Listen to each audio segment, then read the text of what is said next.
Hello बच्चों। आज हम लोग पढ़ने वाले हैं रिक्रूटमेंट के बारे में। पहले देख लेते हैं, एक टॉपिक बचा हुआ था हम लोग का लास्ट क्लास में, जो कि था हमारा कंपोनेंट, एलिमेंट्स या एस्पेक्ट्स ऑफ स्टाफिंग। तो जब भी हम स्टाफिंग की बात करते हैं तो स्टाफिंग में तीन एलिमेंट इंक्लूडेड होते हैं। इसमें कि पहला जो एलिमेंट होता है वो होता है रिक्रूटमेंट का, दूसरा जो कंपोनेंट होता है वो होता है सिलेक्शन, और तीसरा कंपोनेंट जो होता है वो होता है ट्रेनिंग। जब हम इन तीनों इंग्रेडिएंट को मिला देते हैं, इन तीनों कंपोनेंट को मिला देते हैं, तो हमारा स्टाफिंग बन जाता है। तो इन्हीं तीन कंपोनेंट के बारे में अभी हमने पढ़ना है। तो आज हम लोग पढ़ेंगे केवल और केवल रिक्रूटमेंट के बारे में। देखिए बच्चों, रिक्रूटमेंट का मतलब क्या होता है? रिक्रूटमेंट मीन्स इंड्यूसिंग और attracting more and more candidates to apply for vacant job position in the organization। यानी रिक्रूटमेंट एक ऐसा प्रोसेस होता है जिसमें हम कैंडिडेट को इंड्यूस करते हैं। इंड्यूस मतलब होता है परस्यूड करना, मतलब उनको किसे अट्रैक्ट करना बोल सकते हो। तो इंड्यूस करना मोर से मोर कैंडिडेट कि वो आए और हमारे ऑर्गेनाइजेशन में जो वेकेंट जॉब है उस वेकेंट जॉब के लिए वो अप्लाई करें। In other words, recruitment means search for candidates who can perform for vacant role and inducing them to apply and come forward for filling the vacant roles।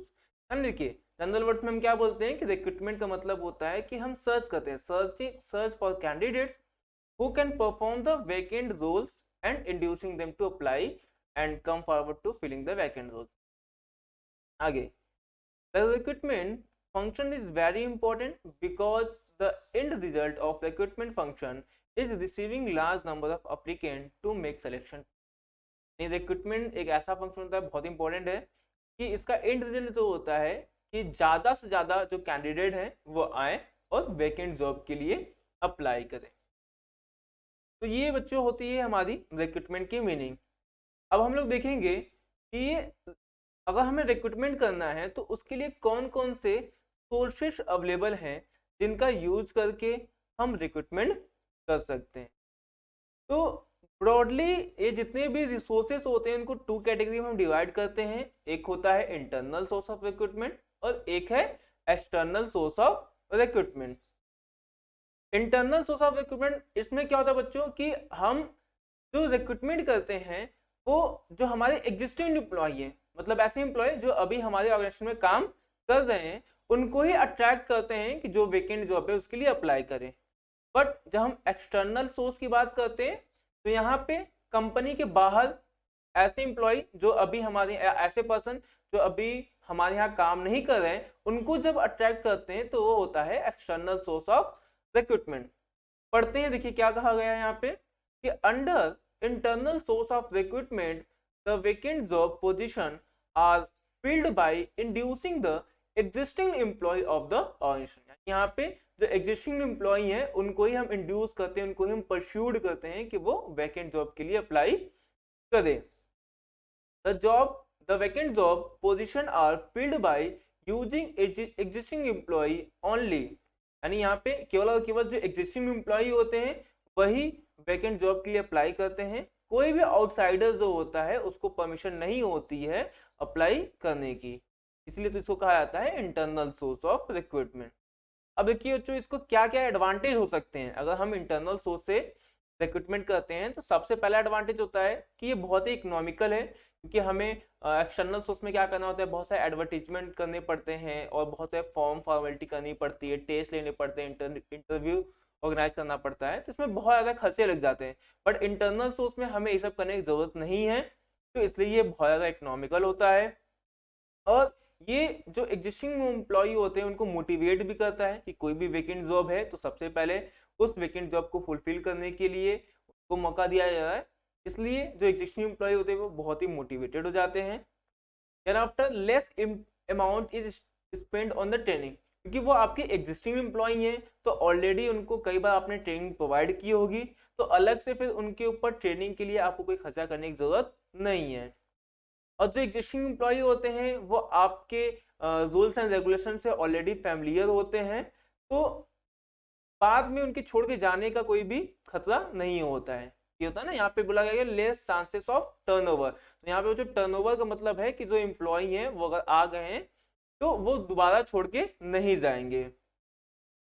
And after improve performance of the employee to get promotion employees show better performance, क्योंकि जब हम अपने employ को motivate कर रहे हैं और उनको करियर में आगे बढ़ने के लिए चांसेस प्रोवाइड कर रहे हैं एज अ, तो उससे क्या होता है उनकी जो परफॉर्मेंस होती है, उनका जो मोरल होता है वो भी हाई होता है।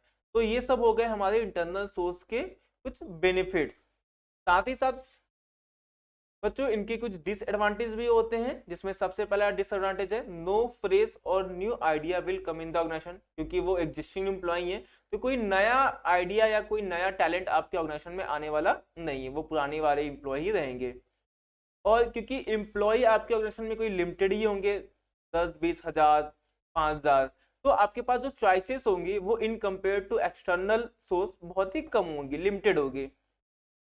थर्ड डिसएडवांटेज है not suitable for the new organisation, क्योंकि अब देखो न्यू ऑर्गेनाइजेशन है तो वहां पे तो ऑलरेडी एम्प्लॉय तो है ही नहीं, तो हमारे पास चॉइसेस ही क्या रह जाएंगी।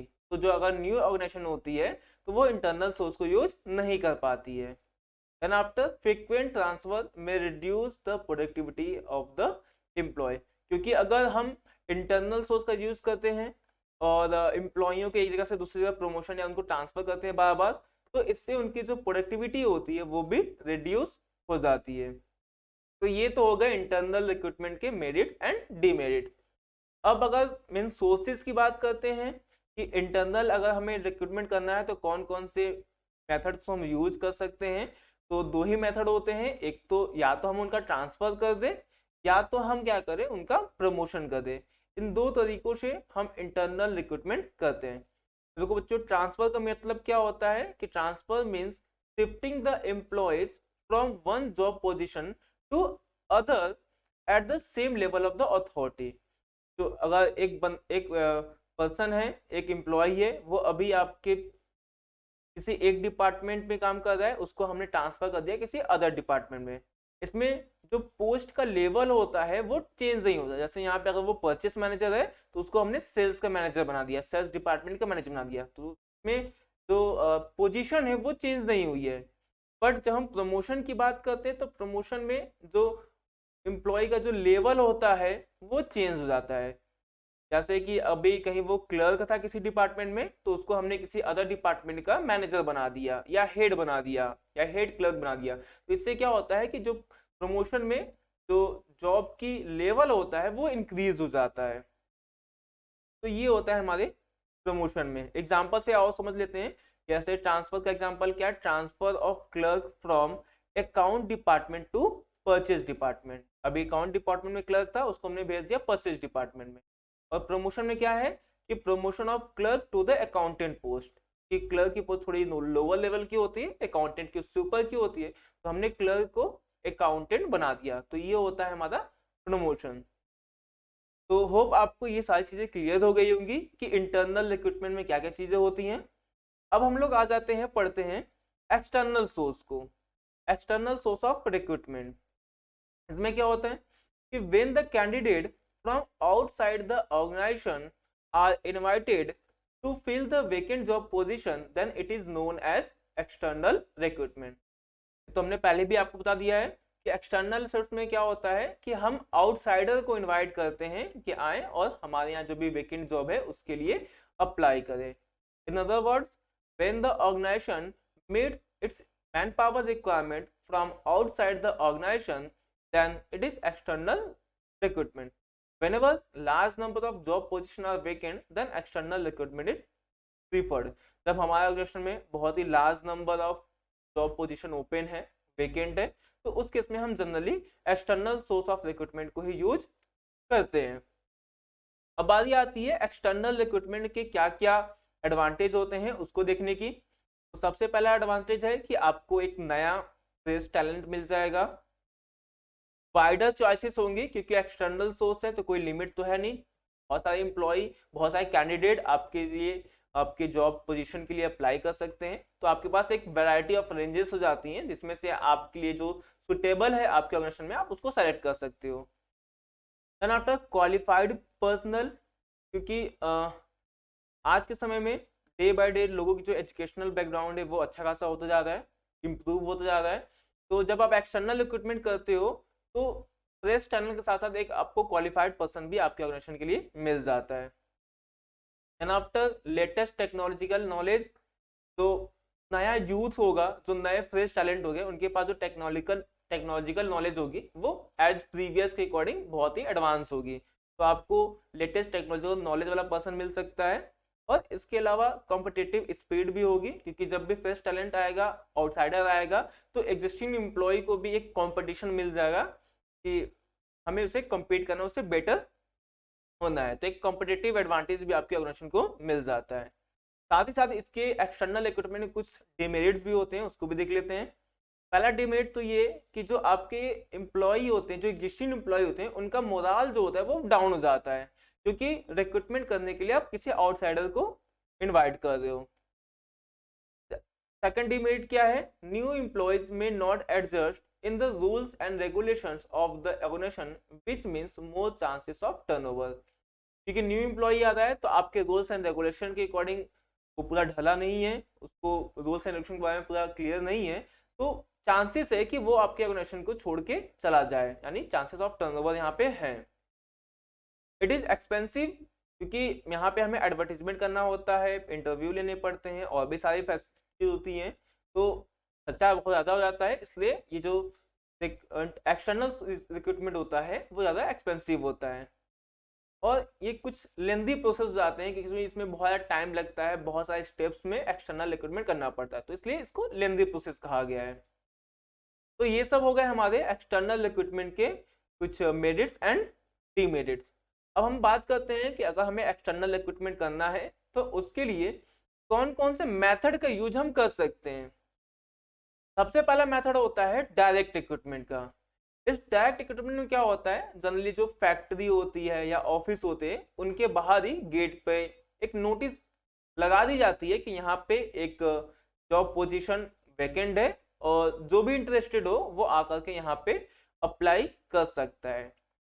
देखिए क्या लिखा है यहाँ पे, sometimes the organisation paste notice at the gate of their office और फैक्ट्री और workshop stating that vacant job position. The people who are interested in those jobs walk in for interview, यानी जो भी इंटरेस्टेड हो वो आकर के interview दे सकता है। जनरली ये जो मेथड होता है, जो अनस्किल्ड पर्सन होते हैं उनके लिए सुटेबल माना जाता है, जैसे स्वीपर हो गए, प्यून हो गए, इन सब के लिए जो जनरली डायरेक्ट रिक्रूटमेंट होता है उसका यूज किया जाता है। देन आफ्टर आते हैं सेकंड मेथड पे, जो कि है हमारा कैजुअल कॉलर्स का। कैजुअल कॉलर्स जनरली होता है कि ऑफिस में जो लार्ज ऑर्गेनाइजेशंस होते हैं उनके यहाँ बहुत सारे कैंडिडेट जो होते हैं, जो जॉब सीकर होते हैं, वो अपना रिज्यूमे उनके यहाँ भेज देते हैं कि अगर उनके यहाँ कोई वैकेंट जॉब हो तो वो उनको एज ए जॉब पे रख ले। बट करेंटली उनके यहाँ कोई वैकेंट जॉब नहीं होती है, तो फॉर द फ्यूचर रेफरेंस वो उनके रिज्यूमे को अपने पास मेंटेन करके अपने पास फाइल में सेव करके रख लेते हैं, और इन फ्यूचर जब भी कभी उनके यहाँ कोई वैकेंट जॉब होती है तो फिर देन आफ्टर वो उन्हीं रिज्यूमे को वापस निकालते हैं, उसमें से जो सुटेबल कैंडिडेट होते हैं उनको सेलेक्ट करने का काम करते हैं। तो वही होते हैं कैजुअल कॉलर्स। पढ़ते हैं, generally the large organisation maintain an application file in which they keep all the pending applications which the job seekers leave with the reception. Sometimes the application of suitable candidate who were not selected in the previous selection process are also kept in the application file. यानी जिनको पहले हमने select नहीं किया था उनकी application को भी हमने साथ में रखा हुआ है। And this application file is considered as a waiting list. वो waiting list में ही है। Whenever there is a job vacancy for suitable candidate from the waiting list or they called, तो उनको हम कॉल करके बुला लेते हैं। तो ये बच्चों होता है कैजुअल कॉलर्स।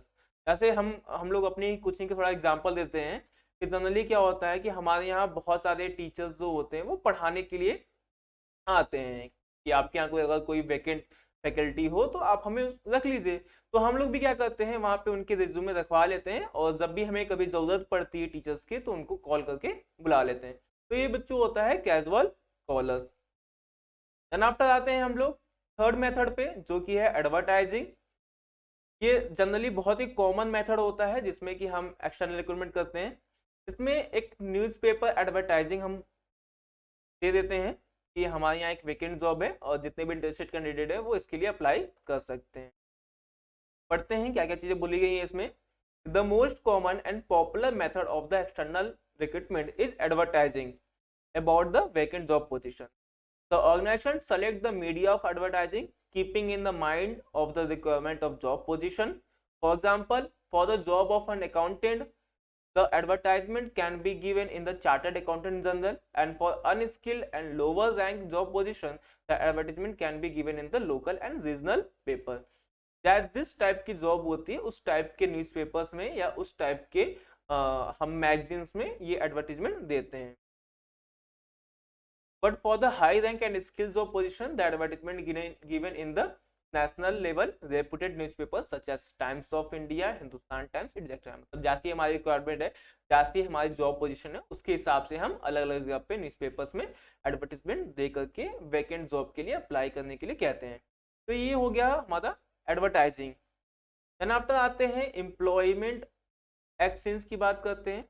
तो एम्प्लॉयमेंट एक्सचेंज एक तरीके से मीडिएटर का काम करता है job seeker and job giver के बीच में। इसमें जनरली जो गवर्नमेंट एक्सचेंज होते हैं, गवर्नमेंट एम्प्लॉयमेंट एक्सचेंज वही आते हैं, और ये जो एम्प्लॉयर है उसके और जो एम्प्लॉय होने वाले जो जॉब सीकर है इनके बीच में एक मीडिएटर काम करता है। पढ़ लेते हैं इसको भी। Government employment exchange act as middle man between the job seeker and the organisation who have vacant job position. यानी जहां पे जिस ऑर्गेनाइजेशन में कोई वेकेंट जॉब है उसके और जॉब सीकर के बीच में एक मीडिएटर का काम करते हैं। The job seeker leave their biodata and details of the qualification with the employment exchange when the organisation approach employment exchange the suitable candidate are send.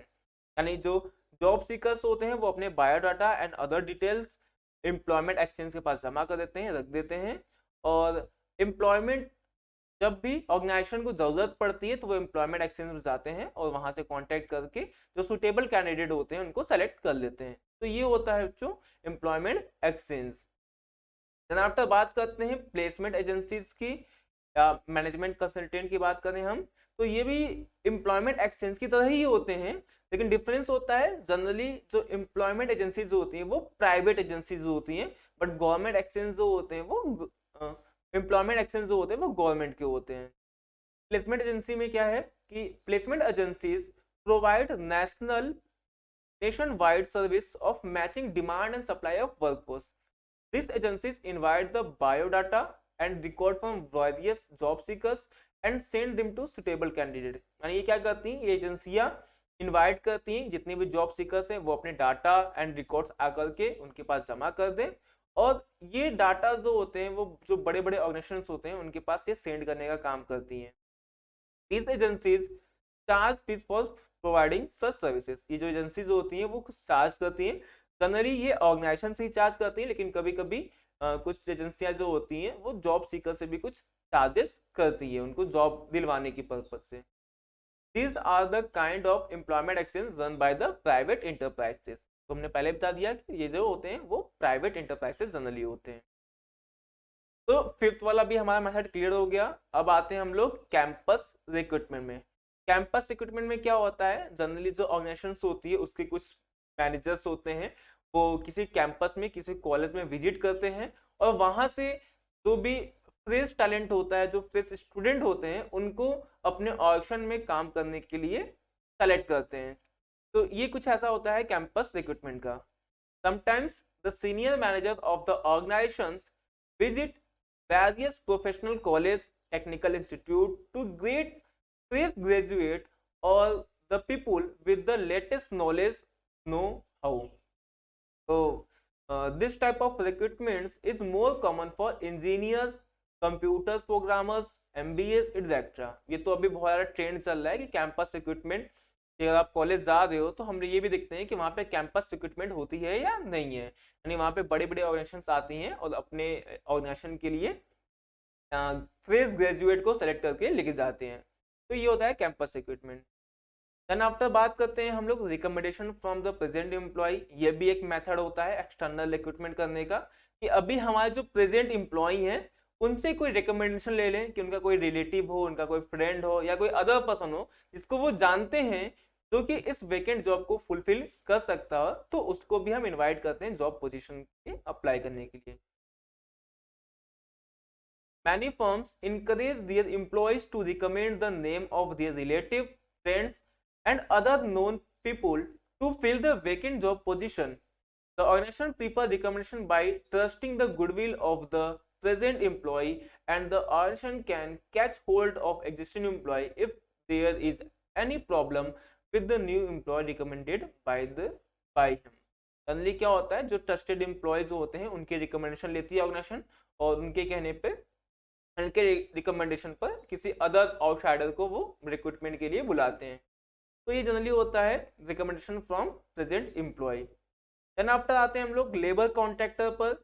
तो लेबर कॉन्ट्रैक्टर से नाम से क्लियर हो रहा है, लेबर कॉन्ट्रैक्टर ये basically labour की बात कर रहा है। तो जो अनस्किल्ड लेबर्स होते हैं उनके कुछ कॉन्ट्रैक्टर्स होते हैं जो कि लोगों को टाइम पड़ने पे जॉब प्रोवाइड करने का काम किया करते हैं। देखते हैं, jobbers and the contractor are the people who keep in touch with the labor in village and rural areas। ये जो कॉन्ट्रैक्टर्स होते हैं उनका उनका टच में होते हैं लेबर एंड विलेज में जो काम करने वाले लोग होते हैं वो। whether there is a vacancy or requirement for the labor in the factory or in the construction side, they bring the labor from village and supply to the businessman। जब भी कहीं किसी फैक्ट्री में या किसी कंस्ट्रक्शन साइट पे labour की जरूरत पड़ती है तो ये लेबर कॉन्ट्रैक्टर विलेज से सारी लेबर को लाते हैं और बिजनेसमैन के यहाँ सप्लाई कर देते हैं। The जॉबर and contractor charge commission for the same, और इसके लिए वो जो बिजनेसमैन होते हैं उनसे कुछ चार्ज करते हैं। This is suitable for labourers and unskilled worker. तो ये जो लेबर कॉन्ट्रैक्टर वाला कॉन्सेप्ट है वो जो अनस्किल्ड लेबरर्स होते हैं, अनस्किल्ड वर्कर्स होते हैं, उनके लिए बहुत ज्यादा पॉपुलर है। Labor contractors maintain close contact with the laborers and they can provide the required number of unskilled workers at short notice।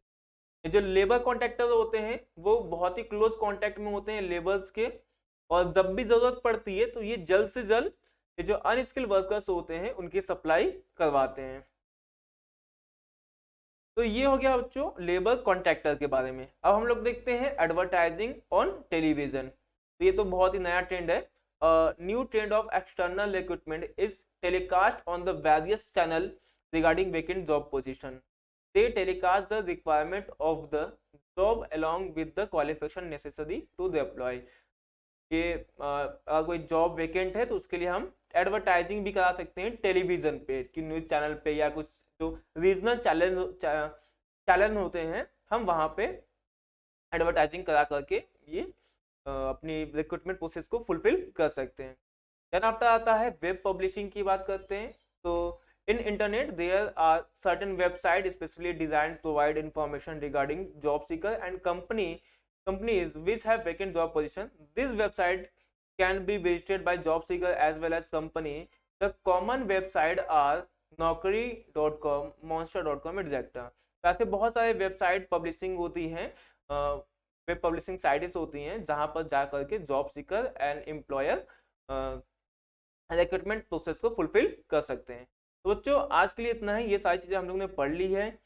Next topic में हम लोग इन दोनों में डिफरेंस देख लेंगे कि internal recruitment and external recruitment में क्या डिफरेंस होता है। आज के लिए इतना ही।